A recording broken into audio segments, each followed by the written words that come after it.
There we go. We're now live. Thank you.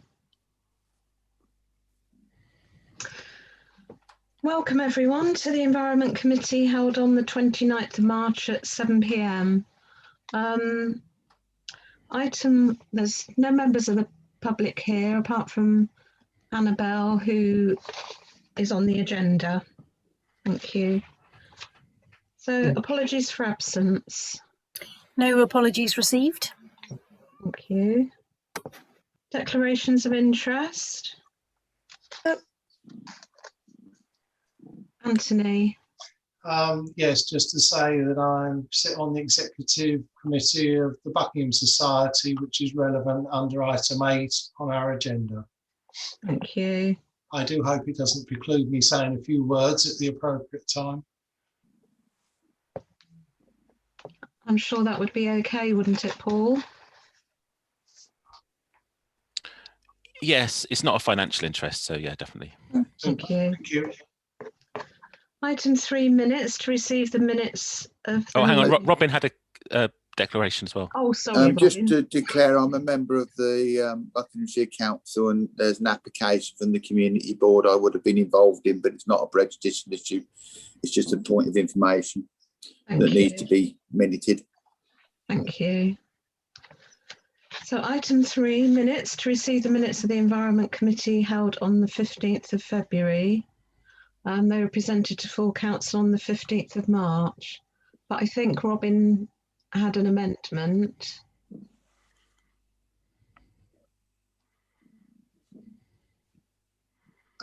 Yeah, the minutes were amended, Chairman. I think they were amended. Were they reissued with the amendment, which was to do with the elements around the, I think it was the cemetery and the. Yeah. I think they were amended, weren't they, Paul? Were they amended and reissued? I'm not sure they were reissued. The draft was uploaded to the website, so members will have a copy of the amended copy. Yeah. I mean, rather than go through it, sense. Paul had actually sent an amendment to it, whether Paul's still got that on hand rather than me trying to word it. No, that's fine. They're on the website, are they? Did you say, Nina? Yeah, which is attached to the agenda. So if you're pulling through the minutes from the agenda where I've hyperlinked it, then you'll be seeing the correct minutes. Yeah, that's fine. And just to clarify, the amendment was to do with stating who had proposed and seconded the decisions that were made, rather than just saying they were agreed. So it's not changing. Yeah, it wasn't a major change. It was only just a slight amendment of the wording. That's all. The information was factually correct. It's just that it hadn't got that in it. Which, as we took a vote, it needed recording. That was all it was, because we voted on it. Are we happy with the amended draft minutes? To agree them as a permanent record. Thank you very much. Item 4, natural flood management update. And we've got Annabelle Page here, Project Officer for the Natural Flood Management Project for the Upper Ouse. So we're happy to hear from you, Annabelle. We do something with standing orders. What's the term? Suspend. We suspend standing orders so that you can speak. Thank you very much. Great, thanks. So, hello everybody. Yes, my name is Annabelle Page. I'm the Natural Flood Management Officer for the River Tame Conservation Trust. As the role suggests, I am currently working on the Natural Flood Management Project, or the NFM project across the Great Upper Ouse River catchment. I've been invited to just give you an update on the NFM project. So I'm not going to go into too much detail, but just want to draw your attention to the fundamentals of how NFM works. So natural flood management is working in 3 key ways: to increase the storage of water in the ground, secondly, to slow the flow of water, thirdly, to increase temporary storage areas. So this means that we're not just working in rivers. Many associate the flood risk management with working in the main river channel. The techniques that we use as part of natural flood management are designed to work across the whole of the river catchment, and many of these work best in the headwaters of the catchment, which are furthest away from the river. So the project has been focusing on the opportunities and the delivery of NFM features across the Upper Ouse catchment upstream of Buckingham. This has been going through two strands, the modelling and the engagement strands. The schemes that we're putting together are designed based on the science of natural flood management and where we're able to work from the landowners that have been involved. So far, we've been undertaking some flood risk simulation modelling, which has been completed by JBA Consultancy. They have almost completed part one, and the part one of the modelling is there to help identify the preferred subcatchments for natural flood management in the main catchment. They have reviewed where NFM is most effective and compared this to the hydraulic nature of the catchment. The summary findings from this have confirmed our initial interpretations about the catchment, and that the most suitable areas for NFM are the areas higher up in the headwaters, in essence actually furthest away from the town of Buckingham itself. So at this point, we've got some key subcatchments identified. They are the Syresham Stream, Radstone Brook and Stowbrook. We are soon to receive the final report and the data outputs from the JBA. So my next task is to review all of that in detail and come up with a more detailed approach. The other strand for the project has been our engagement side, and we understand that there are many different routes to engagement, naturally, different ways to reach and contact landowners. So I've contacted some of the farming organisations in the area, and we've had success contacting the environmental organisations as well, such as the Wildlife Trusts, such as Buckinghamshire and Northamptonshire Wildlife Trusts. I've also been contacted by many local organisations, such as the Buckingham Society, Syresham Pocket Park, and of course yourselves at the Environment Committee. But some of the other groups that have contacted have been slightly outside of the area. So for example, the Thornborough Flood Action Group have been in touch as well. Off the back of these different groups and networks, we've made good progress with the landowner contacts in the Buckinghamshire area, and really appreciate those who have been in touch with us so far. But a few landowners have also passed us on to other contacts that they have, so that's a really valuable development that's come off from that too. However, some of the landowners that have come off from that have actually been outside of the current project area, so we are holding on to those projects and the information associated to build up a bank of future potential projects that will be obviously subject to future funding. Some of the other projects that have been suggested by landowners have been a lot larger scale projects. So these have been things like river restoration or floodplain meadow projects. And these have mostly been at the downstream end of the catchment as well, where the smaller NFM measures would be less effective, but these larger scale schemes would work really well. We've known that the delivery side of things was going to require additional funding to put in the measures that we'd like, but this is even more the case if we've got these larger projects that we want to progress. So in a bit of a summary, we've made good progress, but we don't have as many people involved, and therefore we have fewer projects lined up that we would potentially have liked to have had at this point. So our next stage, if you like, for our engagement will be working to target the landowners in the priority catchments that we've identified, the areas in the headwaters. Our current idea is to develop a lettering pack for farm businesses and work on delivering that to target addresses. We've also been working up another natural flood management project. And this is good because it means that my work on this current project will be extended well into next year. So it'll give us more time to continue with that engagement and deliver these NFM features. So just like to say, please, if you've got any contacts that may be interested or may be able to help with developing this project at this stage, now's a really good time to get in touch with me. If there's anybody or any individuals or any groups that are working on watery projects or would like to be involved in these kind of watery projects, then to get in touch. Anyone with connections to landowners or general networks that may like to be involved or to simply know about what we're doing. I just say that even if you think it's really obvious, it may just be an extra little contact that may help to make a big difference. So please do just get in touch anyway.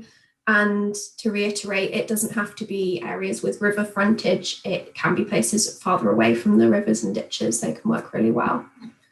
So I will find the best way to circulate my details to you so that you can contact me. But I think that just leaves a little bit of time for anybody to ask any questions whilst I'm here. But if you'd like to speak for a longer period, then I'm sure we can arrange that as well. Yeah.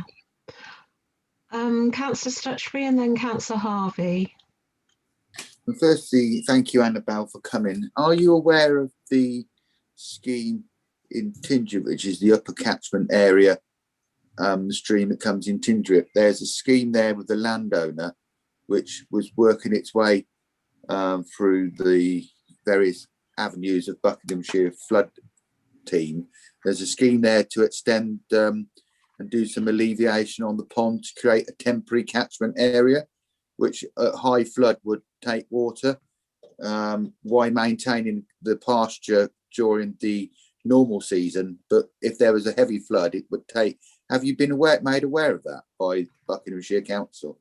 Yes, so thank you for raising that. So yes, Buckinghamshire Council got in touch with me recently, and we're in the process of arranging a meeting to meet on site with myself, Buckinghamshire Council and the Parish Council.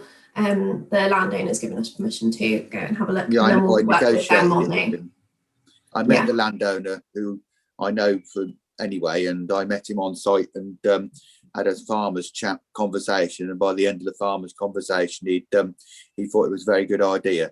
So he's donating some land to the scheme, and they're a traditional family of the village, so they've been there forever. So that was a positive. I'm pleased about that. If you can copy me into that, because I should attend there wearing another hat, as I just to make sure it goes through. Thank you.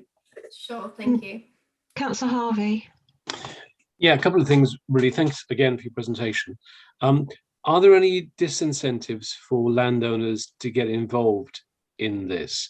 What I'm thinking of is, are they reluctant to maybe shore up their, to reduce the flow on the brooks and streams on their land, because it might mean flooding areas that they're using for agricultural purposes or other purposes, and they'd rather the water rushed away. I mean, there's a walk I've done recently. I won't say where, because it's a public meeting and I'd rather keep that confidential, where a stream has been cleared out. It looks now like something like the Suez Canal. It's been sort of, all the undergrowth has been taken away. It's all nice and slick, and the water will be flowing through it very, very fast, which is the absolute opposite of what we're talking about this evening. And I'm wondering, for that farmer, why did they do that? And would they be, would they be receptive to the idea of natural flood management, because it might have an impact upon their land? And if you want to find out where I'm talking about, well, just contact me afterwards, and I'll happily let you know by email. Sure. Thanks for the question. So I think it kind of comes down to about three things, I would say. The first is that yes, there will be a financial implication of us allocating land to natural flood management versus traditional cropping. That is one question at the moment. However, that's sort of backed up by the uncertainty at the moment regarding ELMS and the new environmental management payment system. So holding water on the land is extremely likely to feature as part of that payment system, but not all of the details have come out as to how to make those financial assessments as to whether it's viable for some farmers. So that's sort of the financial side of things. Then the other side is that there is obviously a very strong history of dredging and transporting water away from site as quickly as possible. And this is a different approach to flooding as a whole. It's looking at the processes that are involved in transporting water and just changing that so that we've got water infiltrating and being maintained at the source, at site throughout the catchment to reduce the volume of water further down the catchment. And conveying that message, if it's something that people haven't come across before, it is sometimes challenging. So I would say, whilst the response I've had with everybody has been extremely positive, there are those considerations as well. Councillor Gately. Yeah, thank you. Thank you. It's really interesting, Annabelle. I just wonder, on a practical note, if all of these potential schemes come to fruition, how quickly would there be an impact on flooding in Buckingham? Obviously, in the context of the major flood we experienced just before Christmas, how soon would there be an impact on that to reduce the risk of houses being flooded? Sure. So the first one is, well, it depends how quickly we can get the measures actually delivered on site. So depending on the schemes and depending what permissions are needed, it may or may not have to go through planning. It may or may not require some of the other additional consents. So there's that process. I think we're relatively close on time to get things delivered by the end of this season. But again, depending on what they are, it is still possible to do them this season. And for some of those measures, you will see a marginal benefit for this year. The other is that some of the larger measures, like I was talking about, so maybe anything to do with tree planting, anything to do with floodplain meadows, those larger schemes simply take time to develop in the environment as well, to work up their full capacity as to how much water they hold and what contribution they have. And then the other thing I would say is that actually it does also depend on how many different measures we're talking about and how many we managed to get through as part of this. They are measures that are designed to work collectively across the whole of the catchment. A handful of measures is not necessarily going to deliver a benefit which is entirely numeric from one end to the other of the catchment. So it is about a combined response, and many measures combined will have an impact. So this is the start of a process, and it will take some time for that to build up, for many of those to be put in across the catchment. Yeah. Yeah. Councillor Stutchbury.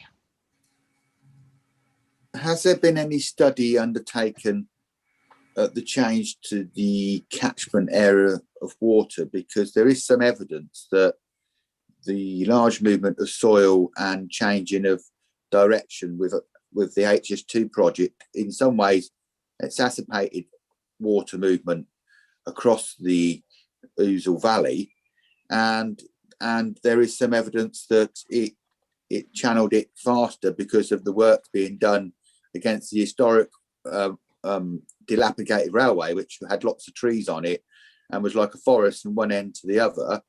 And those trees have all gone, and they all took up moisture and held a lot of the land together and the soil structure together.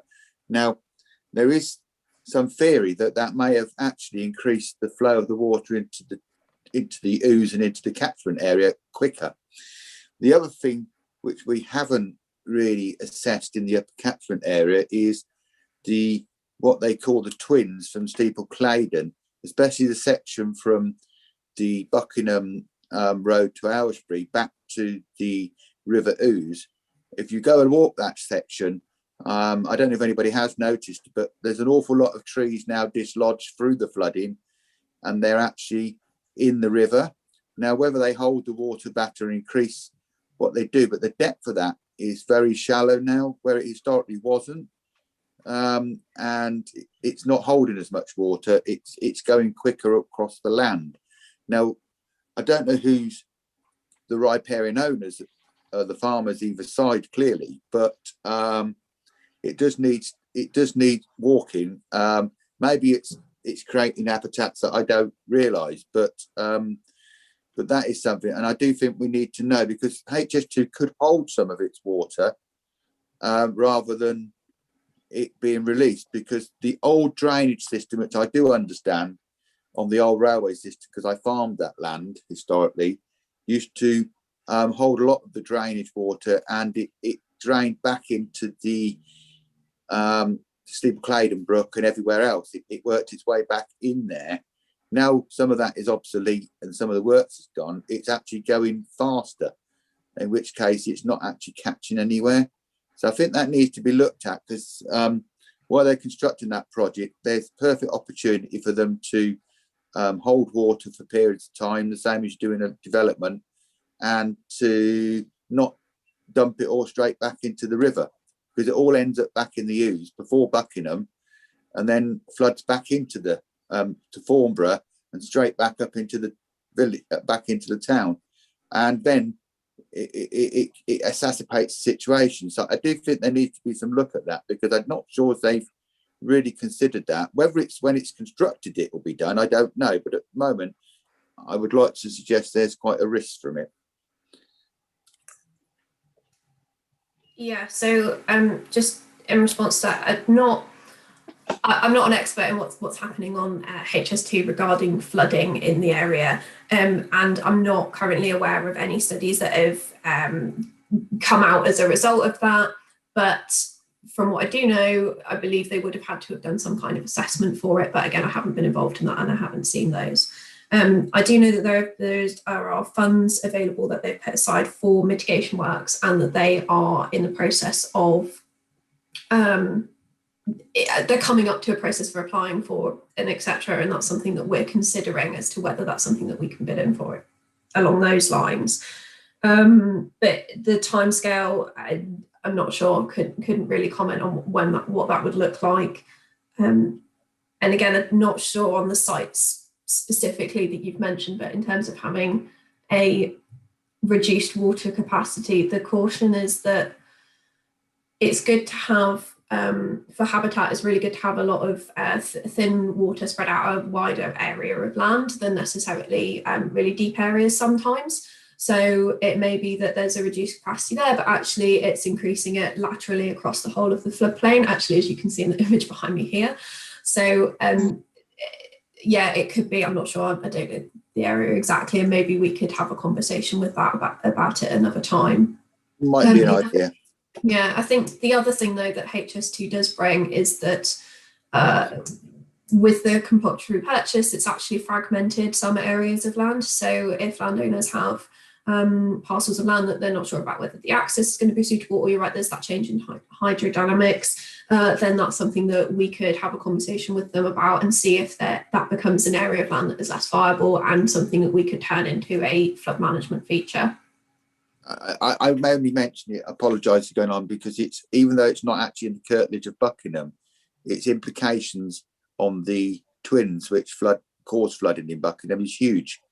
And the upper catchment of the Ouse itself, where it comes across from Brackley, if you've ever been up there, there's where that's changing the dynamics there as well. So it could access water to the actual river faster than it ever got there before, which means there's a problem. I think it needs to be a study on it. I think it needs to be looked at, because it could be that it's in a contributory factor, but not the cause.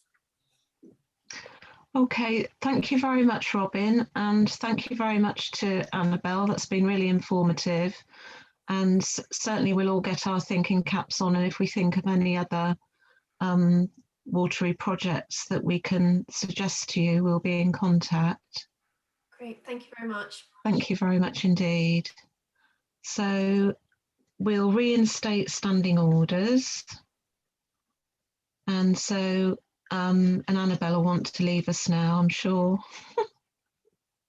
Thank you very much. And item 5 is the action report, Appendix A, and there are a couple of items on there that have been completed, and one I know Mike will be very pleased about. Councillor Smith. Yeah, thank you, Lee, for getting it done. I did have a look at it after you'd emailed me. I'm talking about the long-awaited signpost, finger post in the cattle pens. It does look good, so just thank you. I'm glad it got in before I go off. Yeah. Councillor Harvey and then Councillor Stutchbury.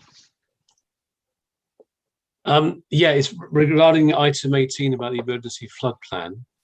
I noticed today that the government announced yesterday a series of projects designed to mitigate and prevent flooding.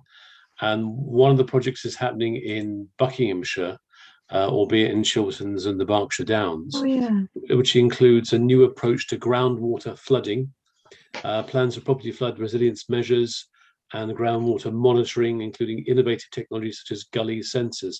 I'm wondering if we could write to, as this is a government scheme, we should write to our MP to say, can we have some, skin in the game? Can we get in on this act? When will it be shared? Can we have a dual project, maybe based in Buckingham as well? If we could do that, that would be great. Or we could ask the town clerk to come back with a report to the next Environment Committee meeting. I don't mind whichever way. I just think it's too good an opportunity to just pass over, and something that we should be paying a close attention to and seeing if we can get it transferred to Buckingham as well. Town clerk. Yeah, I'm happy to investigate and report back to the next meeting. Thank you. Councillor Stutchbury. 2 items, 1 and 2 on the one being the sports provision. Can I ask that a interim explanation report of the project goes to the next Environment Committee? My reason for saying that is that new councillors joining the council won't know what that project is, and they need to understand what it is. So what I'm suggesting, that an interim report on what the project contained, what the aspirations of it, and the fact that it was through Section 106, goes to the next Environment Committee, so that new members joining the council are aware. I've got another thing, but I'll allow the town clerk to come back. Thanks. Would it be okay? I mean, very happy to do that, and I will do it. Would it be okay to do that also as a full S106 report back? Because there are other S106 possibilities and schemes as well, and the new committee will want to know about all the S106 schemes which we should be thinking about or may want to take up. So I'll keep all the detail in which you'd expect if it was just on this one project. But if it's okay, Robin, I'll put the whole S106 projects in a report together. No, I'm happy with that. You can understand my logic, because new councillors joining the council will get to understand it. The other one is 2. We've got a letter from the MP and the gender, but that isn't what that's about. I still think that the health meeting / public meeting thing needs to be brought to an early meeting. Whatever the conditions are, we may be able to have a meeting about that. We've had lots of discussions on social media about this. We've had lots of discussions about various aspects of health, and the letter in the agenda is a contributory information to that discussion. But I do think that we agreed this in 2018. We really need to be pushing that on in the new council at the first opportunity, through you, Chairman.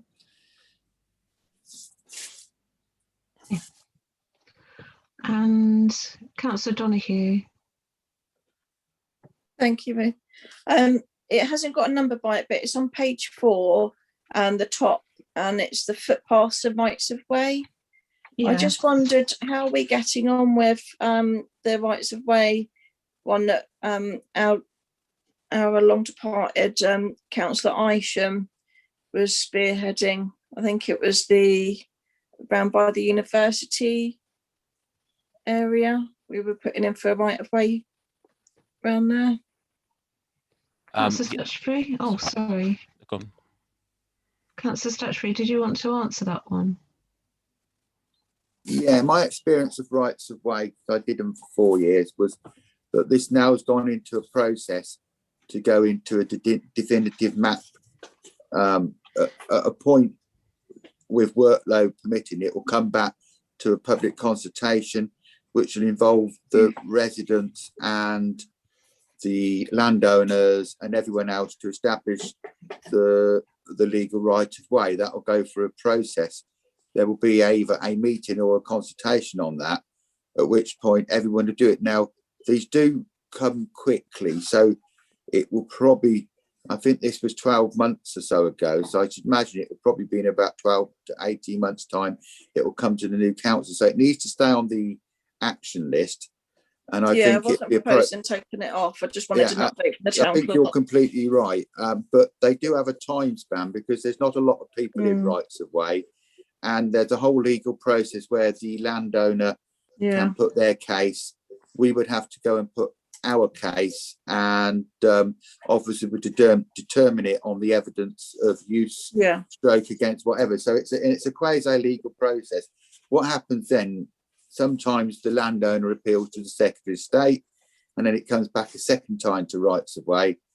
Sometimes the landowner accepts the verdict if it's against them, and it goes to process. So really, our part will only be at the point that we're asked to put evidence. Sadly, of course, you raise a point that Councillor Isham was probably quite a contributor to the knowledge of use of that footpath, which is a sad point, but it will go through a process. But I think in the new year or the new council year, it's appropriate for us to seek an update on where they believe it is.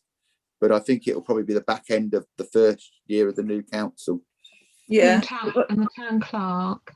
Thanks, Ruth. Yeah, I don't have anything to add to what Robin said. Oh, that's fine. Oh, so we don't have an update. That was all I was really asking, if we had an update on it. No, it's on their list. Oh, okay. Thank you, Chair. And I was going to say it is really handy having those numbers, because before now we've been quoting minute numbers, and it's really nice to have the list of numbers. That's a great help. Thank you. Okay. So item 6 is the budgets. So first of all, there's the income and expenditure explanation of differences, which is clear for us all. A number of them are underspends. They all are, aren't they? Yeah. And then the budget sheets. I won't go through them page by page. I'll do what I normally do. If anyone's got anything to raise, please indicate. Councillor Harvey. Yeah, just to clarify, these figures are in red, so these are underspends, not overspends. Yeah, that's what I said. No, I know, but it says overspend. No, they are overspends. They all, when you actually look at them, it explains why they're overspends, not underspends. Oh, yeah, sorry. Okay, so the one that stands out for me is the electricity at the Lace Hill Sports and Community Centre, which has hardly been used in the last year. How on earth is that one that overspent as much as it is? I'm confused.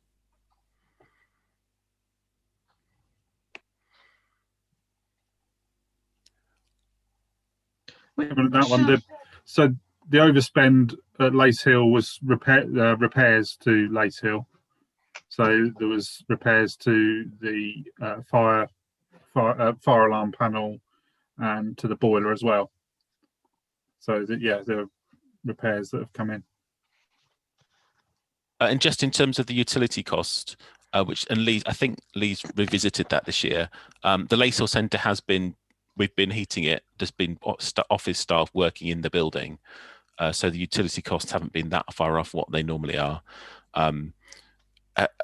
We are currently getting quotes for solar panels, which we hope to have work being done on this year. So we're not signing up to any new long-term utility deals because we're waiting until we know where we are with solar panels, because obviously the utility contract we'll sign once solar panels are installed will be different to the one you'd sign now. So we're not necessarily going for the cheapest possible deal that we could immediately. We're holding off that rather than getting tied into something. Yeah. Councillor Harvey. Yeah, it's item 4159, electricity, that I'm looking at. I know about the repairs and maintenance, I understand that. It's more the electricity, which we budgeted, I think, about nearly £2,000, and it's ended up costing about 3,200.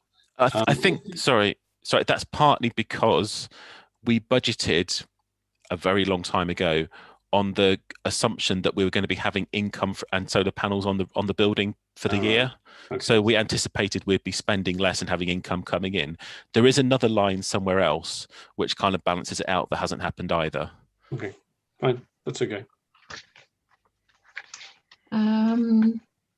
Councillor Stutchbury. I've got no concerns on the budget, only the earmarked reserves. I'd like to make a comment that obviously 9004 explains the Lace Hill. We've got money in earmarked reserves for the solar panels. Can I ask through you, Chairman, to the Town Clerk, that these earmarked reserves need explaining to an incoming council? I think that it would be useful to bring a report back actually saying what they actually go against, because without the history of what they are and why they're there, people might think that they're not for a reason. I don't think that needs to be done straight away, but I think in a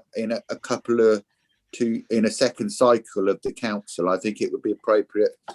It comes there because we all know what they are, because we've got the history of them. A new councillor coming in wouldn't understand what they are, and may believe that they've not been progressed for various reasons and whatever, and what's a youth project, and it goes on.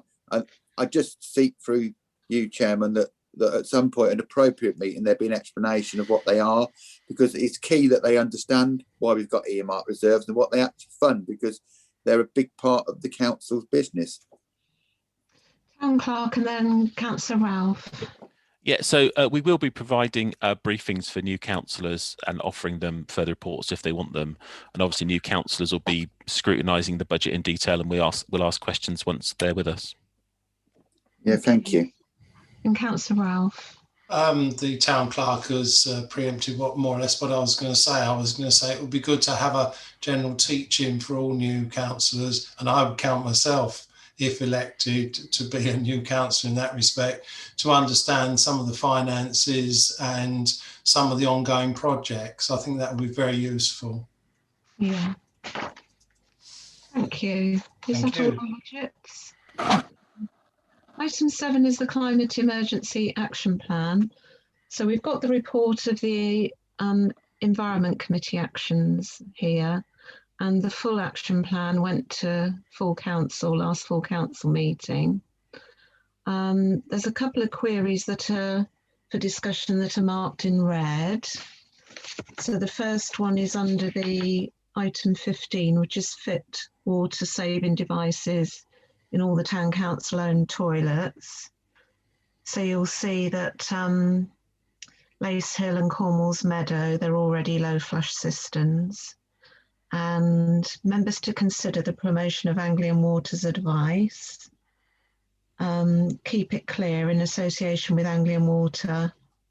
It provides information on what is and what is not suitable to go down our drains. With regular updates and support, find out how you can keep our waters clear.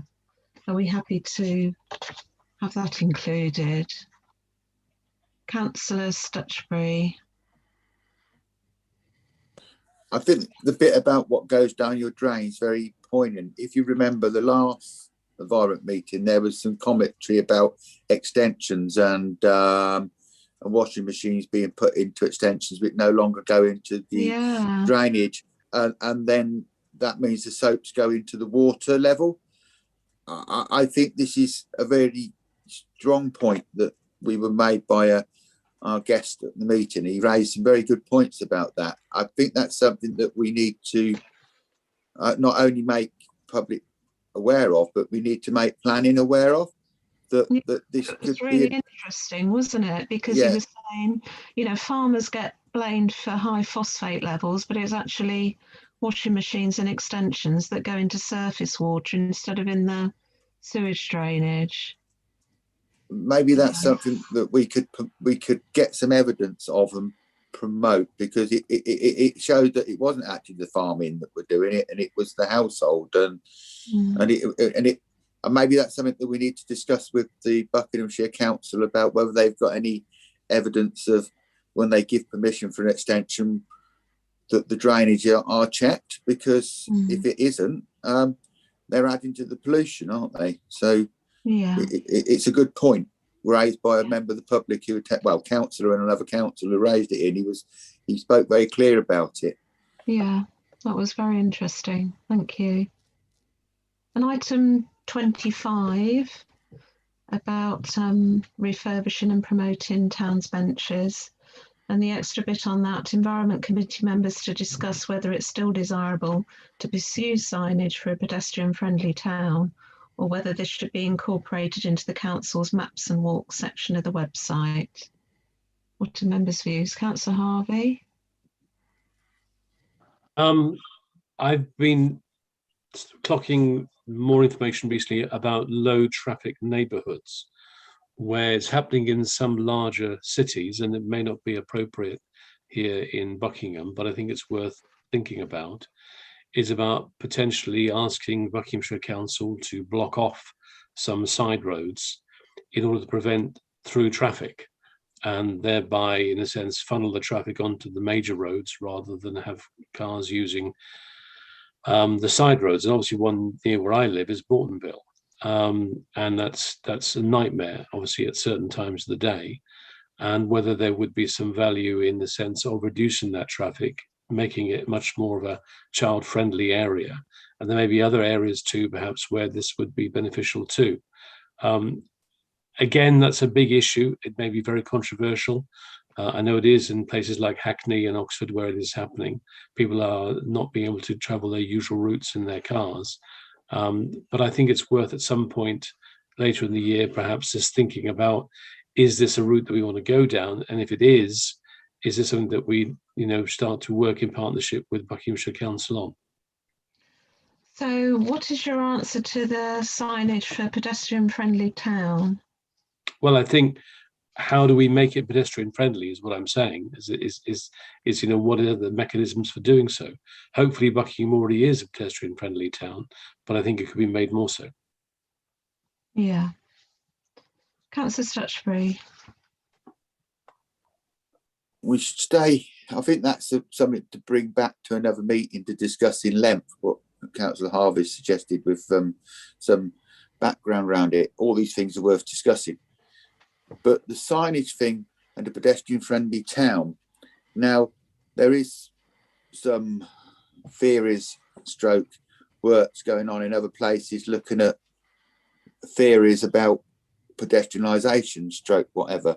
So I do think we have to encourage it to be a pedestrian town. I think the signage where we can win is by pointing people to the areas where they can already use good pedestrian access to the town centre, because it's already there, and maybe have a look and see whether the signage is adequate. Councillor Smith and the team did a lot of work years ago on the circular walk, which made the town very much more pedestrian friendly, to be frankly honest, and it was money well spent. So I think we need to look again at whether some of the other areas in the heartland, whether the signage is appropriate, whether there's key points like coming out of Western Avenue down Oven Crescent. That's a really good way into the town centre. All these type of things, whether they're actually signposted from the beginning of them to actually say they're good ways to get into the town centre. It could be small expenditure in key areas, could produce make people's lives easier, because people move into the community, they don't necessarily know these routes. So building on what was done in the circular walk, which was a lot of work done, and it did, cognitivity was increased greatly through that funding. So I don't know whether Councillor Smith's got a view on it, because he did the project, led on the project, whether it would work with it or contradict it. I'd be interested in his view. Councillor Smith. If that was an invitation to put my foot in it somewhere or the other, yeah, I've got some comment about that. The big problem with the circular walk is that it is just that. You and I all know that there are ways off of it, and you can join it at midpoint and all the rest of it, but it's signposted as a circular walk. And the big problem with increasing the use on footpaths is encouraging people to join at the convenient midway point to complete their journey, or something like that. So I think the whole thing needs mapping again. I mean, I don't mean a full map, but I think we need to look at the ways onto and off, the intersecting points on all of our walks, and consider what signage is wanted at them. Now that's going to be quite a big job, because a lot of them cross over and have many sort of entry exit points on it. This would have been one of the advantages of these totems that we were talking about on Destination Buckingham, which were quite expensive, but you could actually get the whole lot on there.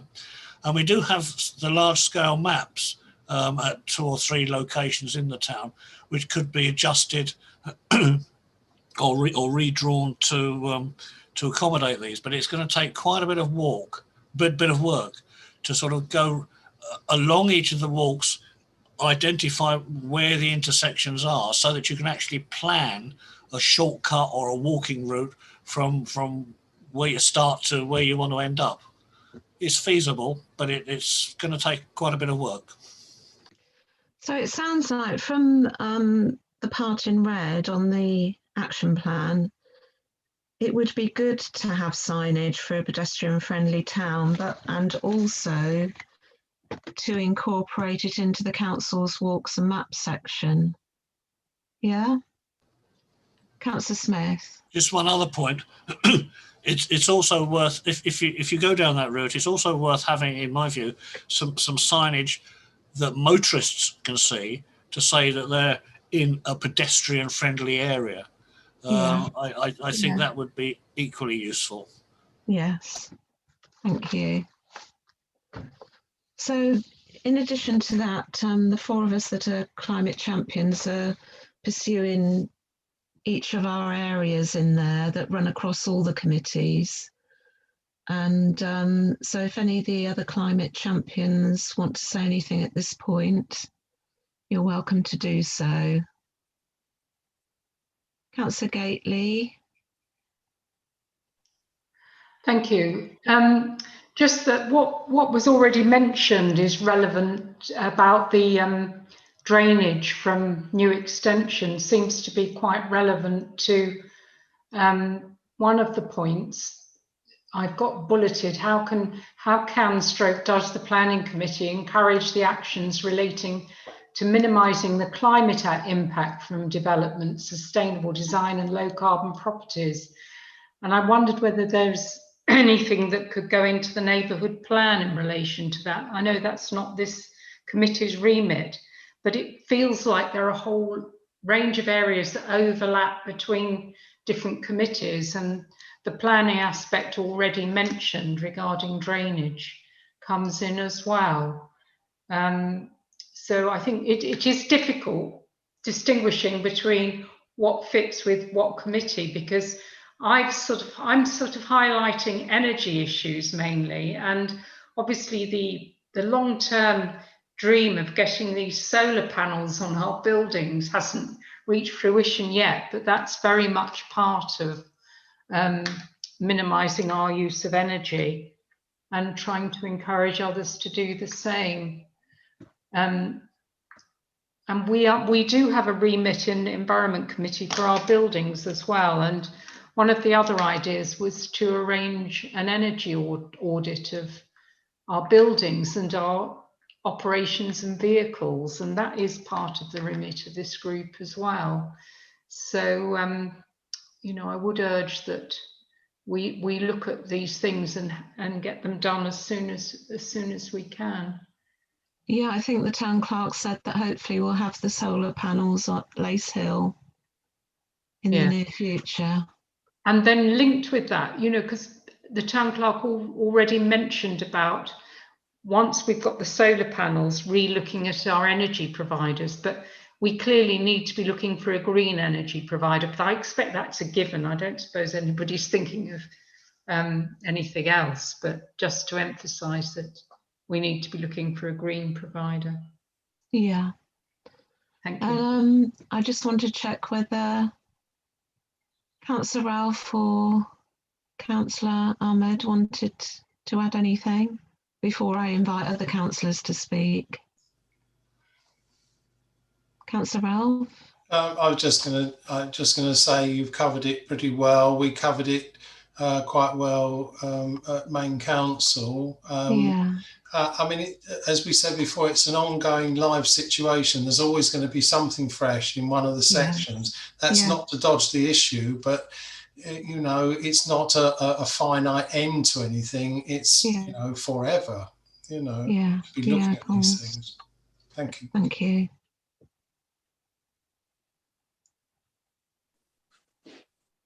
Councillor Ahmed? Yeah, I just wanted to comment on the pedestrianised signage. I think that's going to be vital as we go forward, because we have been looking, you know, to reduce our carbon footprint and to become carbon neutral. I think encouraging pedestrianisation of especially the town centre type area and these walks and so on as well is going to become vital, because it's achievable in a small town like this. Yeah. So I think we are going along the right routes, and you know, if you look at say for example on Facebook with any sort of you know, discussion page or whatever, people are very interested in routes around Buckingham, walking routes, pedestrianised areas and so on. And as the town is becoming bigger and busier in the town centre, which really the infrastructure really can't handle the amount of traffic. You know, just a few days ago, I had to turn up towards Stowe and I couldn't turn because a truck had basically jammed and had to do so many point turns to just manoeuvre. So these sorts of situations will come to an end, and they're no good for the roads anyway, or the environment. So yeah, I think we are on the right track. Thank you. Councillor Stutchery.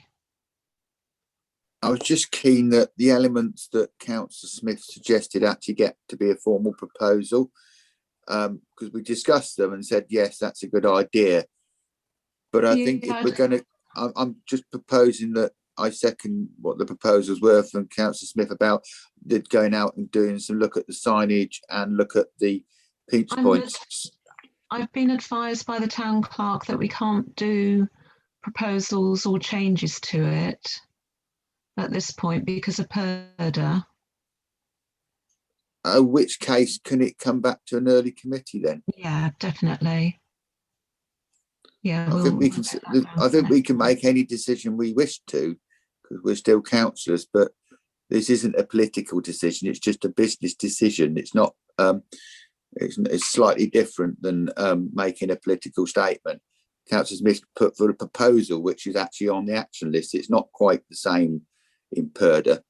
I don't see why we couldn't do that, but I'm happy to move it to another meeting if that makes everybody comfortable. Because I've been advised that I couldn't put something forward on less mowing, May-free mowing, because of PERDA. So, well, I've got 2 motions going to Buckinghamshire Council, so I don't know quite how that works, but never mind. Councillor Gately. Yes, thank you. While Councillor Ahmed was talking about encouraging walking around the town, I mean, this isn't rocket science, but it's, you know, it's fairly obvious that a lot of car journeys are undertaken by people delivering and picking up children at schools. And I know schools have worked hard to get to encourage walking to school, but if that could be encouraged even more, then we would be, we would be getting children and their carers more active, and B, we'd be reducing all these silly short car journeys which so much pollute our environment, particularly near schools. And what really I find really hard is when I'm walking along and it's not even particularly cold and people are sitting in their cars outside of school with their engines running, polluting the atmosphere for everybody, but especially for those children walking along to go to their own cars after school. But I don't know what we can do as a council to encourage more walking to school. I know we've previously worked with schools on travel plans. I remember Councillor O'Donoghue being involved with Bourton Meadows School with the problems of the parking there. Councillor Smith. Thank you. Yeah, I well remember those travel plans at Bourton Meadow and that. The big problem, of course, is that when schools aren't just taking in pupils from their sort of natural local catchment, it just throws the whole thing wide open. But that's not why I really had my hand up. I'd just like a bit of clarification from the town clerk, if you don't mind, Madam Chair, concerning this tweaking or clarification of the item on the action plan to review the access points to all the various footpaths. I can't see how that is covered by PERDA. It is a point of clarification that we're putting in. Yeah, I suppose that's different because it was highlighted as a red item. Town Clerk. Okay, thank you. So what we said is definitely not allowed would be for members to make a formal motion to council on something that can't wait at all. But we are talking about things which are on the agenda and are highlighted. So if members want to agree that the kind of thing that's been discussed, that's just ongoing business. So I would have said that would be fine. Thank you. Councillor Smith. Well, in that case, could the suggestion that I made be deemed a motion, which has apparently been seconded by Councillor Stutchbury, and that we widen that aspect of it to review all existing footpaths and their intersections to see whether that would aid an increase in their usage by publicising them. Yeah. Yeah. Agreed. Thank you. Councillor Stutchbury. I think one of the problems is the overuse of the word motion, because not everything a council does needs to be a motion. Action to committees used to be historically proposed an action, something in a committee. Everything needs to be listed down as a motion, when historically it was an action. It only becomes a motion when it's a recommendation to council. We seem to have lots of motions on committees, where historically it used to be they were actions, and if they were a motion, they went to council as a motion. So we seem to overuse the word motion. I think that's something that causes the problem. And I think Councillor Smith's absolutely right. This is on the agenda, and if you can't progress the agenda in a committee when it's in the red, it would in PERDA it would be pointless having a meeting, wouldn't it? So he's absolutely right. Yeah, that's my misinterpretation. Apologies for that. Okay, item 8, Commemoration Tree. And I think the town clerk would like to clarify the wording of something. Thank you, Chair. Just to clarify that what the report doesn't make clear is that the proposal is for the town council to host a tree on Church Green. If the town council decides not to do that, then Robert Cummings may well arrange for the tree to be planted somewhere else in Buckingham. So this isn't asking the town council to give or deny permission for a tree to be planted in Buckingham, period. It's just about a tree being planted on Church Green or not. So that's the scope of the discussion. And it's not our tree that would be planted? No, it'd be financed by Robert. Yeah, thank you. Councillor Harvey, Councillor Smith. I'm afraid I've got to go in a second, so if I can I'll be brief. I don't think we should pursue this project any further, given the discussions that we've had, the information that has now been gleaned, and obviously the view of the Diversity and Inclusion Committee. I think we should respect what they've said, which I think is very balanced, but they've come down in the end saying this is not suitable, something suitable that the town council should be supporting. And I have to say I go along with that. I'm sorry, I've got to go now. I've got another meeting I've got to get to, but that's my view. Thank you. Okay, thank you, John. And Councillor Smith and then Councillor Strain-Clark. Well, thank you. Just to add to what Councillor Harvey's just said, really, I've read quite a lot of the advisory links that have been provided from various sources since this came up, or since we started to reconsider the situation. I'm firmly of the view that we should not agree to have a tree commemorating this visit on council land. Thank you. Councillor Strain-Clark. Yeah, I too am firmly, agree that we should not have it on town council land. And I really have to acknowledge that Councillor Cole with his questioning of the decision at our last environment meeting, you know, because I hadn't, you know, it's only when you actually look at all the history properly, and yeah, I'm not going to read stuff out, you know. Everybody obviously will have done all the research themselves. So yes, I'm really happy to go along with that. The town council doesn't have anything to do with this tree planting on our land. Councillor Donoghue. Thank you, Chair. Yeah, we had a really good discussion in a diversity working group about it. And the one point that I made is the word relationship was used when it came to Sally Hemings and Jefferson. And the thing is that when you're in a position of power over somebody, that isn't a relationship, because the person doesn't give consent in that situation. They don't have a choice. And the fact that the descendants seem to have had a massive fight on their hands to get recognised, you know, I am fully against this commemoration of a tree on their land. Councillor Ralph. Thank you, Chair. I'm clearly likely to be in a minority here, but I would like to say just 2 or 3 things, if I may. And obviously we're all pretty familiar with the outline of what we're talking about. But the visit was actually made by 2 future presidents of the United States, and who had before that been early vice presidents. And also they were authors of the American Declaration of Independence. So really they are world figures in history, good, bad or indifferent.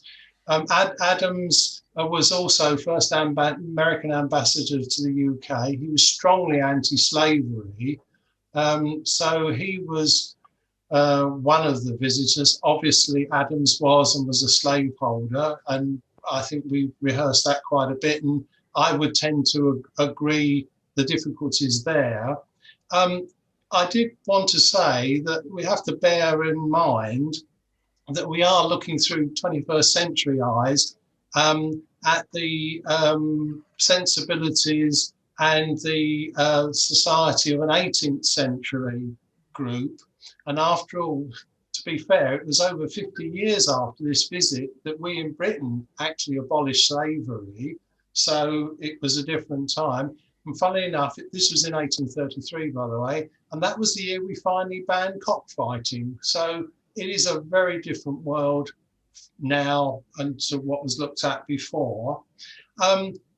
Just to clarify a point which I don't think has come up, we talk about tree, and it's fair enough, but it's actually about 2 trees. One is a North American tulip, and the other one is a London plane. The one, the North American tulip, is a gift from the Monticello estate, and I believe possibly representatives would be coming over to plant this tree in Buckingham. And the London plane is to be planted in Monticello, and members of the Buckingham Society do plan to go over and attend the planting of that.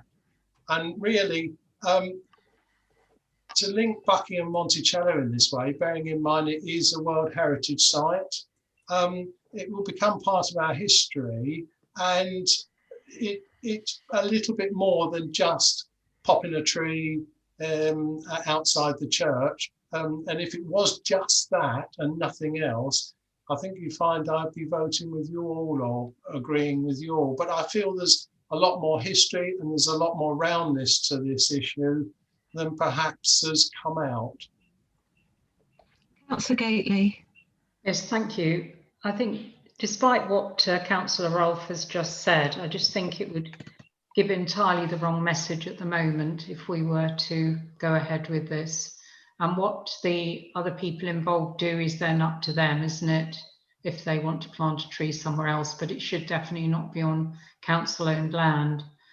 The other thing, I think we should take this as a learning point, that what seemed like a completely reasonable request to plant this tree turned out to be a very difficult issue. We need to be in the future, when anything like similar is suggested, we need to perhaps just be a lot more cautious about what it is that we're supporting, because I think it's unfortunate that we've already agreed to this proposal and now we're having to rescind that. And it would have been better if we could have understood the implications of what we were deciding before we made that initial decision. But I think, despite my own discomfort at having to rescind such a recent decision, I think now that we know, we must rescind that decision, and we shouldn't proceed with this on council land. Councillor Collins and then Councillor Stutchbury. Hi. Firstly, Ruth, apologies for being late at the meeting.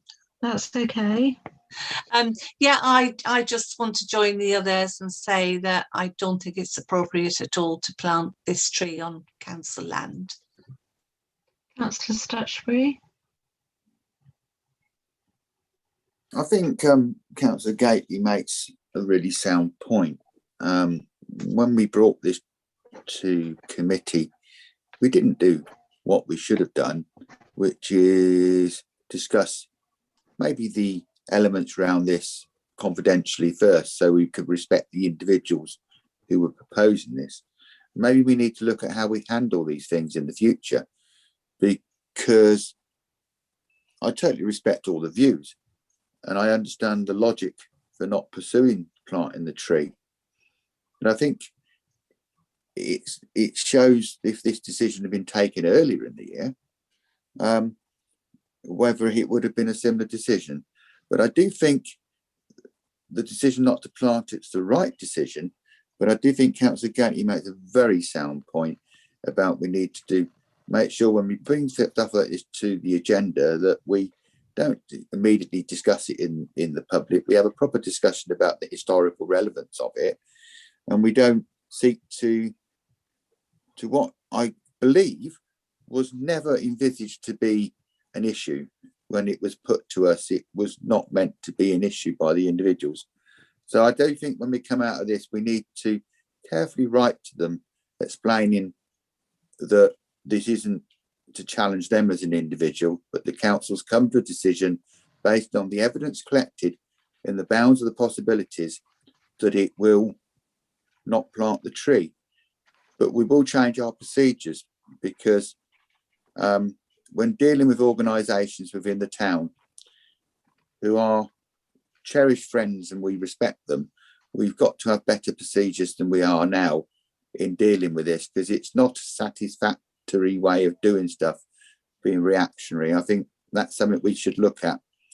We should look at and take Councillor Gately's points on, because she made some really good points. But yes, I'm in agreement that we shouldn't plant the tree, but I don't think we should offend anyone by not doing it, because there's other people involved in this, and I don't think they intended to offend. Although I've read the history, and it's been a privilege to read about American history, not something I major in, and at least there's only 250 years of it. So it's something you can major in. But I do think support the decision and respect all the views here, and listen carefully to what Councillor Ralph said, and I listen intently to what Councillor Gately said, and I think she expresses my strongest views on this, is that we need to make sure we do things better in the future. Councillor Ahmed. I just wanted to agree with Councillor Gately. It's unfortunate that we didn't know the background. I personally know, well, I know the name Jefferson, but I know very little of the history. So I put my hands up to that. I'm part of, obviously, the committee who voted for the tree to begin with, without the knowledge of, the background of the person it was commemorating, or the visit of the person it was commemorating. So, but I just want to express that I would like to rescind my decision, and I'm against the planting of this tree on council land. So, going by what you've all said, I think the committee is overwhelmingly in favour of withdrawing the permission for the tree to be planted on Church Hill. Is that correct? Yep. Yep. Yes. Councillor Stutchbury? And that we will seek to amend our processes to deal with these things, because we shouldn't be doing what we've done. We should have considered this correctly in the first place, and we shouldn't be doing what we're doing. Our procedures are wrong. And I think Councillor Gately made that point. Yeah. Okay. So Councillor Smith has a hand. with that. Councillor Smith, sorry. Thank you. I just think that, bearing in mind we're reversing a decision through correct procedures, I think that we should actually have a formal vote on this. Yeah, I agree. Okay. All those in favour? Or rescind the decision, yes. 1, 2, 3, 4, 5, 6, 7, 8, 9. Those against? Nobody against. Abstention? 1 abstention. Abstention 1. Thank you. Thank you. Okay, item 9, Greenspaces Community Board Sub-Group. You've had a written report from the committee clerk.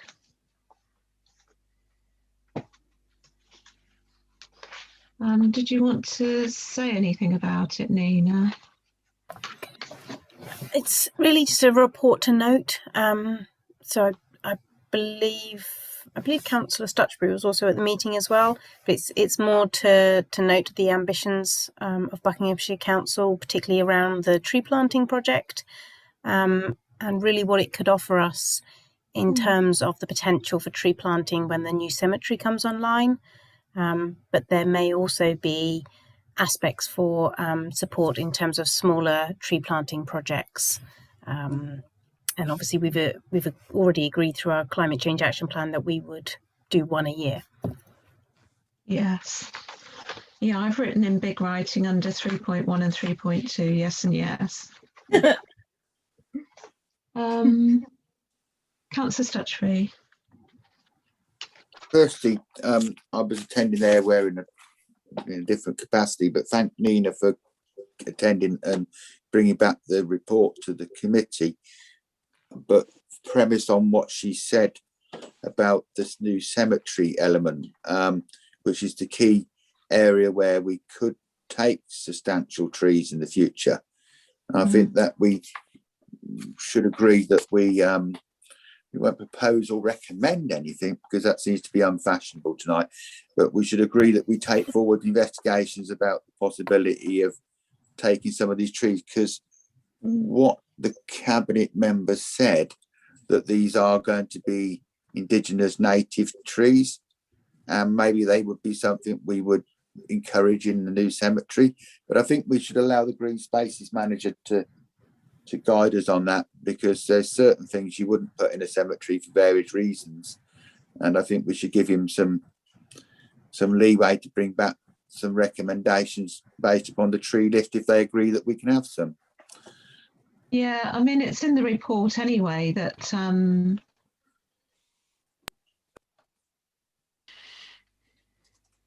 that we should have some of the trees in the cemetery. Certainly it would help with screening, wouldn't it? Screening the cemetery from the roads on 2 sides of it. Yeah. Councillor Smith. Thank you. Just to propose that we note the report with thanks to its authors. Yep. Agreed. Yeah. Agreed. Thank you. Community Board funding bid, that's item 10, which is another excellent document about 8 additional benches, including a lovely circular one round a tree. And the much needed path for wheelchair access to the picnic table, to the picnic bench, and additional toilets signs. So I think we should fully support everything that's in that document. Councillor Strain-Clark, then Councillor Smith, then Councillor O'Donoghue, and then Councillor Stutchbury. Thank you. I would support all of this. I just have a comment. You know, we're talking about making the accessible picnic bench, having a path to it so that people can get to it. As you know, it's not on a flat bit of land, that one, so it's particularly awkward to get on if it's muddy or. But there are lots of other, you know, we're talking about 4 new picnic benches as well. Are any of those going to be wheelchair accessible ones? Because actually, you know, along the path bits where you've got a flat bit, you know, next to the path where the, you know, picnic benches, there's no reason really why one of those couldn't be an accessible one without having to have, you know, a great you know, building of new paths and things to get to it. I just wonder if anyone thought about that, because really, you know, to just have one in one bit of the park for wheelchairs, just when you're practically in the, as far as I remember, you're practically in the car park there. I'm sure we will have thought of that, won't we, Lee? Yeah, the additional bit of path is the actual new access able picnic bench that we put in last year. So that's actually just on the side of the flat area, not far from the Mugger in Bourton. And the additional benches are going on some of the empty pads, as it were, or replacing some of the other ones in Bourton. Like you say, the access isn't quite as easy on those ones. That they vary. Some are on flat land where it's quite easy, and others not quite so much. But certainly the other benches in one of the benches we said about in Chandos around the circular tree is around that new. One of the ideas was to have it where there's already path around the silver birch in the middle of the play area, where there's existing hard standing, and I think that would be a lot better because of the existing hard standing there. So yeah, it's something we will consider when as and when we can and get the funding for as well. I was just thinking, you know, you get 4 new picnic benches.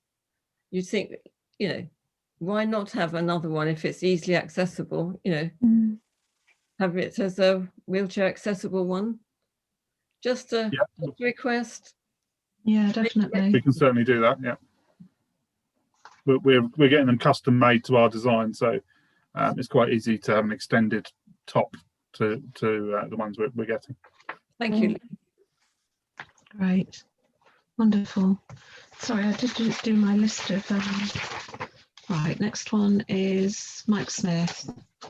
Thank you. I'd just like to start by correcting a very slight slip of the tongue by Lee there. And it was not Access Able that funded that bench. It was Access for All, the Buckingham Group. Basically, it was Ed Grimsdale and myself. And it was always the intention of Access for All that there should be a path put there when funds allowed to get to it far more easily. Yeah. But could I take up Christine Strain-Clark's suggestion? You know, we don't need just one bench which is accessible by wheelchairs and people in buggies and all the rest of it. We need as many picnic benches as we can, which are fully accessible by all who need to use them. So I'm actually heartened to hear Lee say that we're going to use that design that is with an extended end and no necessity to leg over to sit on the bench for the future ones. That is really good news. But I would support putting good hard surfacing from footpaths to where these benches are. And we certainly need them in with some of the other benches as well. We don't want to ghettoise the less able by having them stuck out on the side somewhere or the other on their own. So I'm in support of what Christine's just said. So am I. Councillor O'Donoghue. Thank you. Christine actually covered what I was going to say. So yeah, I just totally agree with everything that Councillor Strain-Clark said. Thank you. Councillor Stutchbury. Just to say for the minutes, I have to say I was involved in this decision, so I have to say that. But saying that, I take on board what Councillor Clark says, and Councillor Smith put relevant points about moving forward to making stuff and the design being important. I also was down there the other day looking at the site, and I was fortunate the chap came up to me, actually carved the totem poles down there, and he actually carved the benches, and he's come down, he said, I've come down here to have a look how my benches are doing and lasting and how the poles are doing. And a nice chap from Gorka who actually done all the carving and the work on them. And actually, to be honest, it was good for him to point out to me, if you look on the benches, there's some wonderful carving on those benches, which don't naturally, you don't think, and I hadn't seen them till he pointed it out to me and removed my coat and said, there it is. So I think that this is a good scheme. It's going to improve the park. It's one of many schemes we're going to do. But I do think we need a footnote in here that when we are doing things in the future, we need to consider these things strongly. And I think that was expressed by Councillor Clark and Councillor Smith. So I'm happy that we go along with this. And it does say in the report that we're going to maintain them. Well, we would have done anyway, wouldn't we? Yeah. Yeah. Thank you. Okay, item 11, the Ouse 2018 pollution incident, community briefing 13. And to note, and I'm pleased to see that the river wardens are going to be able to get back into action, because we did have training booked on various things and it all had to be cancelled. So we're looking forward to river wardens being active again. Councillor Stutchbury. While I'm happy for you, Chairman, to note the report, the actual information is lacking about what the incident that caused the report is still not been produced. So noting it is not sufficient. We seek clarification on why it happened, and we should seek that and in the best possible way. We know why it happened, but that's never actually come to any fruition, so we shouldn't be knowing it. And there's positive things about the anglers being happy that there's more fish in there and it stretches up to the water Stratford and the Upper Ouse. So it's a really positive thing. But I think from our point of view, we can't close this off until we get a decision on the causes, who caused it, why it happened, because without that, we can't prevent it happening again. And it could happen again, because that's important that case goes through, and so that it can point to improvements in Northamptonshire which affected Buckinghamshire. So it's important that comes through. So we must keep it on the agenda to have an update at some point. It's still under investigation. Isn't it? Well, it's been a very long investigation, hasn't it? Yep. Yeah. Thank you. Item 12, Tindrick Road Greenspaces update from the Town Clerk. This is a standing item on the agenda, just to say that I'm still waiting on a reply back from Barrett. So despite submitting numbers, which I talked to you about the last meeting, nothing else has happened and we haven't actually got any agreement yet at all. Thank you. Councillor Stutchbury.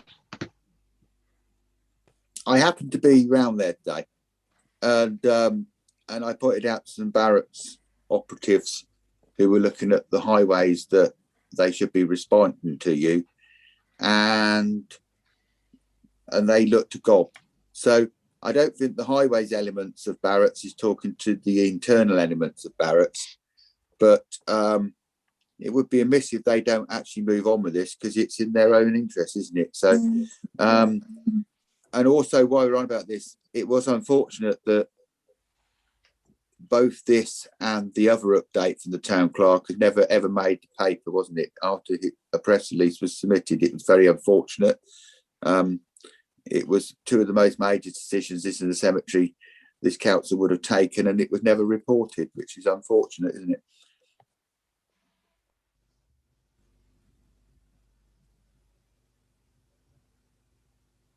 Okay, Item 30, new cemetery and allotments update from the town clerk. Yeah, so as you know, full council's agreed to go ahead with the purchase. I've instructed our solicitor, and against a standing item, and we are tenders are shortly going out for the works we agreed last time. So again, I'll report back at the next meeting on progress. Thank you very much. Councillor Stutchbury.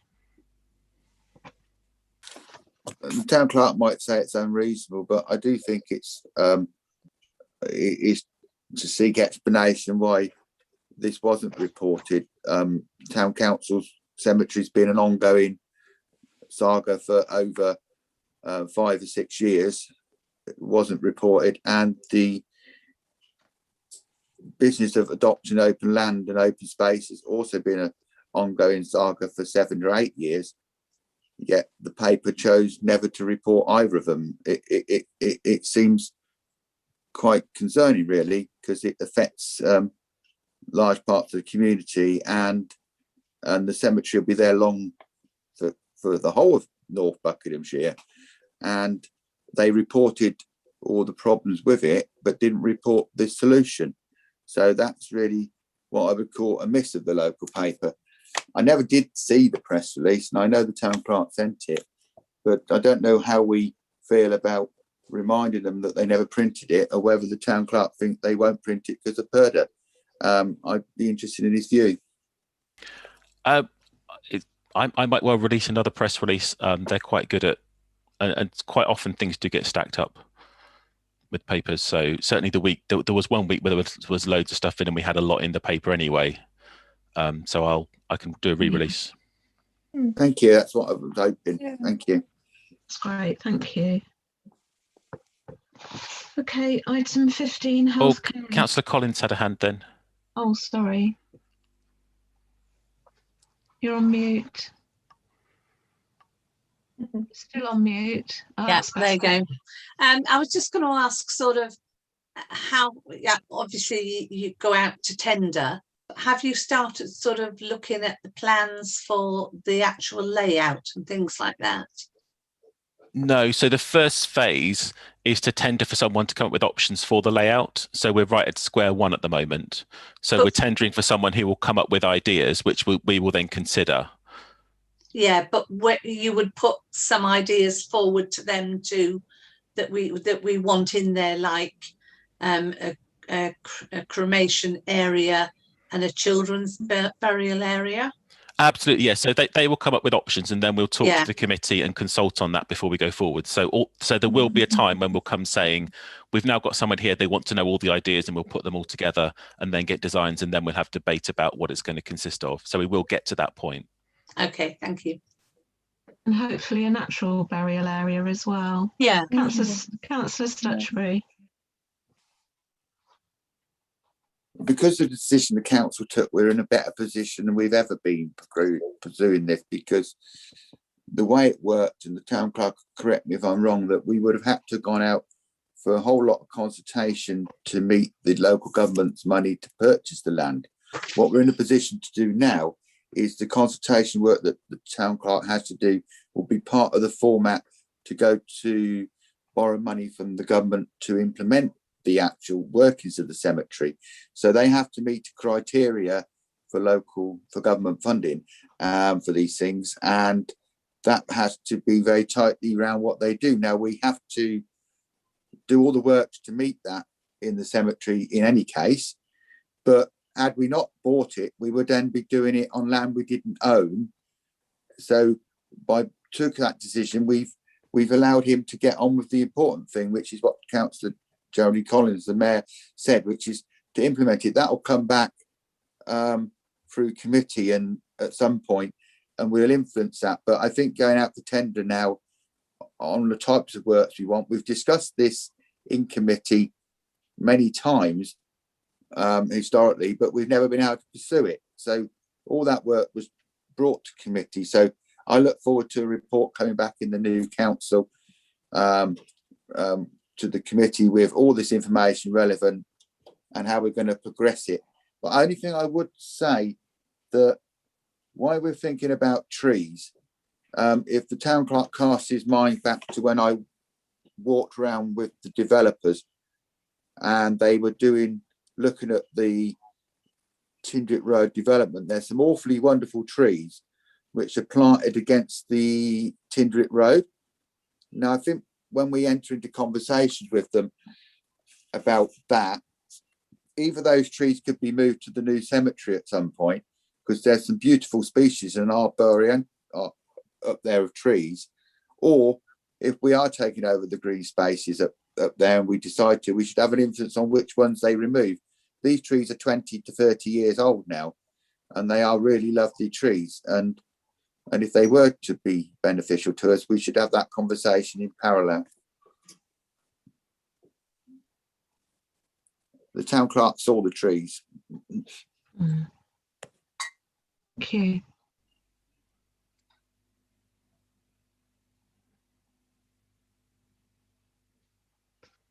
Sorry, my internet connection is unstable.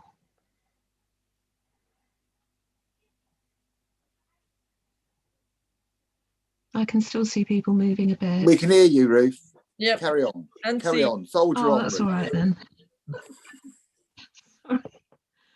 Item 14, the Buckingham Community Wildlife Project. The next step on that would have been to, we did report verbally at the last meeting, and I'm still waiting for a couple of reports to finalise the minutes. So hopefully those will be out shortly for you. So I don't have anything further to report on that, but I didn't know whether there's anything that Lee wished to add. No, I mean, it should be in the minutes when they come out. We're working on various different things. Thank you. Item 15, healthcare in Buckingham. We've got the letter or the email from Greg Smith MP back to Paul, confirming that the Trust is committed to developing a wide range of services in the hospital that meet the needs of the local community, and there are no plans for bed closures. Okay. Yeah. Councillor Stutchbury. I suggest we keep the letter dated on file, and then when there is changes, we can produce the letter from the MPs saying that they had no plans for changes. And because I've been involved with things with the NHS since 2005, and there's always changes in the NHS, irrespective of whatever happens. So we keep the letter on file, and if there is any changes provided, we produce the letter. Yeah, thank you. Item, Councillor Collins. I was just going to say, I am keeping a close eye on that, because at the moment they're not using the radiography at the hospital, and they say it's because of short of staff, but it's been going on quite a long time, so there's no x-ray facilities being used. And also they're not allowing any beds at the hospital just for like a short-term care, because I had a couple of people who needed a few days from Milton Keynes Hospital before they could go into a nursing home, and they wouldn't accept those either, saying that they couldn't use any, you know, sort of minute care that was less than an allotted time. So I'm just sort of asking questions on that at the minute. Thank you. Councillor Smith and Councillor Stutchbury. Thank you. Could I just ask the Mayor, does she know whether that refusal to accept people into the beds was COVID related? No, they said not. They said they just can't use beds for such short-term care, which they used to do respite, but they say they don't do respite care anymore. Do we know when respite was withdrawn and why? No, I've asked some questions, and Roger Harrington was going to see if he can dig around and find out what's going on around that subject. Chairman, I think this is something we should keep our eye on, because one of the major benefits of having the hospital here was for this sort of halfway care and respite care and so forth, and indeed those other functions which seem to have been withdrawn. Yeah, definitely. Councillor Stutchbury. So my comments about keeping the letter on file, it's really, the letter doesn't represent what's taking place based upon what the mayor says. So the letter in itself response says we have no plans to change any service. They've already changed services. So the letter in itself is they've given the MP an inaccurate response, which is really something which should go back to the MP and advise him that the response is inaccurate, because they shouldn't be taking the MP for granted. Admittedly, he's only been the MP for a short period of time and he won't know the history of this.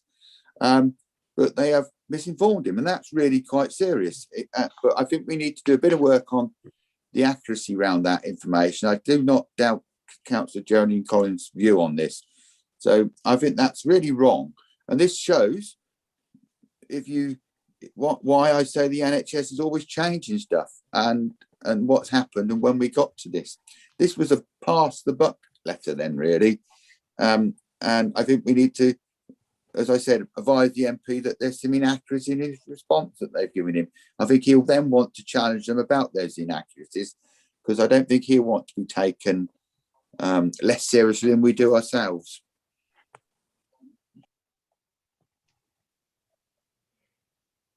I agree with Councillor Stutchbury. Councillor Gately and Councillor Collins. So we've ascertained that the beds aren't available for respite care. As I understand it, they're not there for acute care. So what are the beds there for?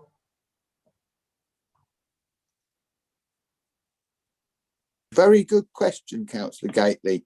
I think they're there to be beds and counted as beds. I don't think putting patients in them seems to be a priority if they're not acute or short term or whatever. I mean, I'm not sure what they're using them for. That's a very good question. We should ask them what they're using the beds for. Councillor Collins.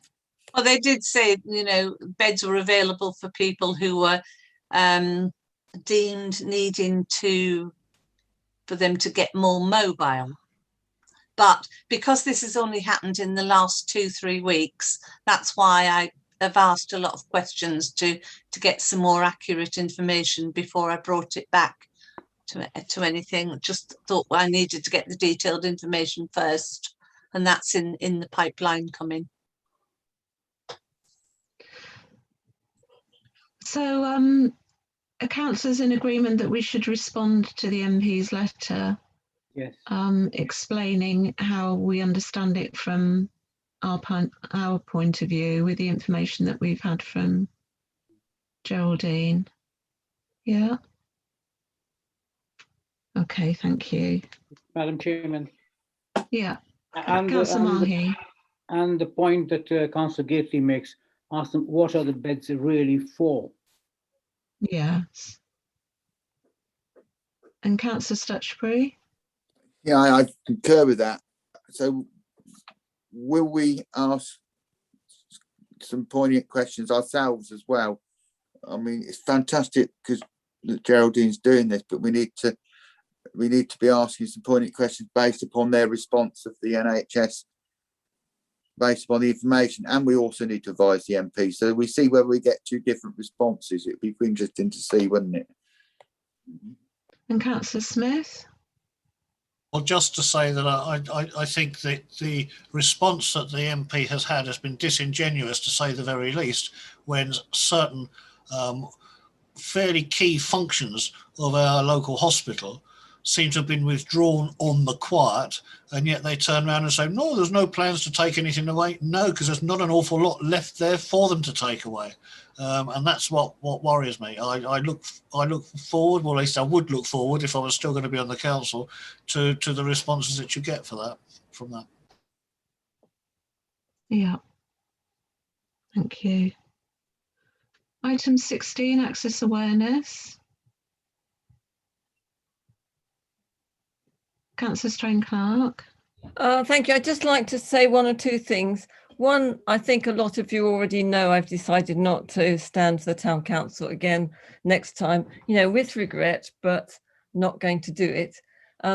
Just comments, because I haven't seen any access issues really around the town for the last year because of, you know, I've been in the house basically. And really I've heard very little at all from even from Mr. Grimsdale, or, you know, or I can't think what his name is. John Russell. John Russell, thank you very much.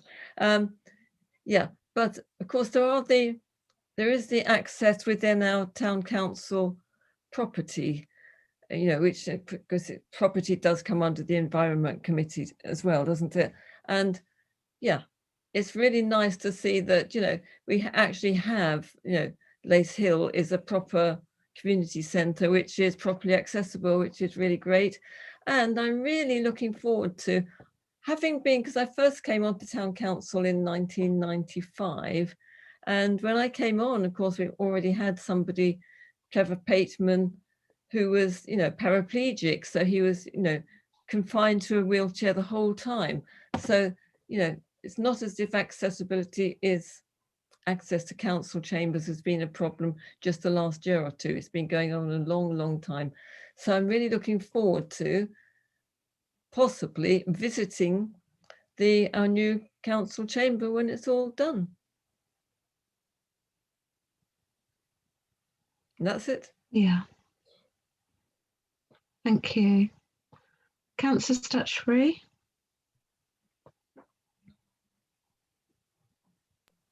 I've got one issue to raise, but can I first ask that we record in the minutes our thanks to Councillor Christine Strain-Clark for being a patron of this issue in the town centre, educating us over a number of years about the difficulties of it and keeping it top on the agenda of every committee and leaving the council in a better position now than they were in 1995 when she joined the council, where I do believe that they had to carry Trevor Pateman from the town council meeting up to the meetings to allow him to vote, because they hadn't got access when they were using the council chamber in the town hall. They hadn't got disability access for him to get to the meetings, and I believe they used to carry him up to the meetings. So she's come a long way and made things a lot better. So let's record her thanks to Councillor Strain-Clark. But the issue I was going to raise, is that agree? Yeah. Yeah. The issue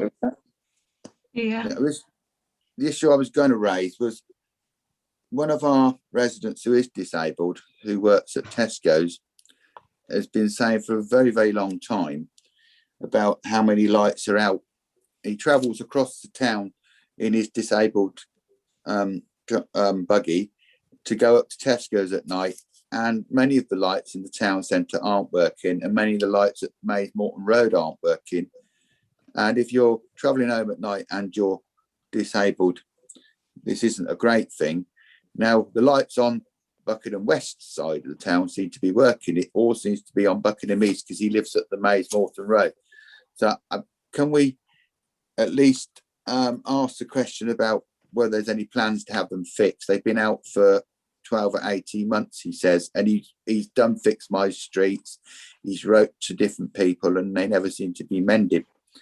So could we at least ask for a report from Buckinghamshire Council on what lights they know are working at the Mays Morton Road and when they were last surveyed, so that we can start to drill down on this? Because it's been a constant theme to him that I've wrote this, I've done this, and he's not done any action about it, and nothing's ever happened. I won't use his name in a meeting, that's wrong.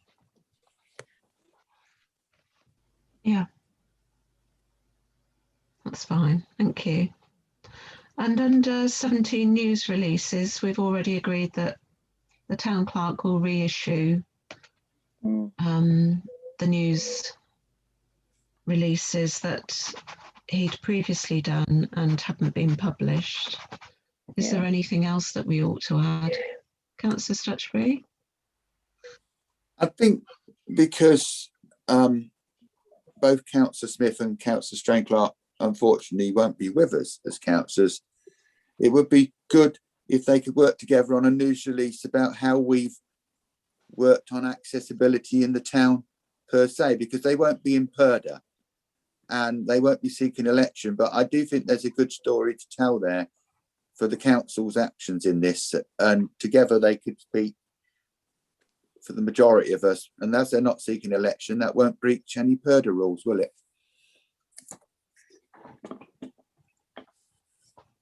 I think it would be okay, good. Town Clerk? Yeah, I'm very happy to work with Mike and Kristen on something like that if that's what they'd like to do. Robin's absolutely right. Purda's about the town council resources not being used to promote people standing. Thank you. Chair's announcements. I'd like to thank all those councillors who've been part of Environment Committee over the last year, and indeed many of you over the last 6 years. And thank you for allowing me to chair.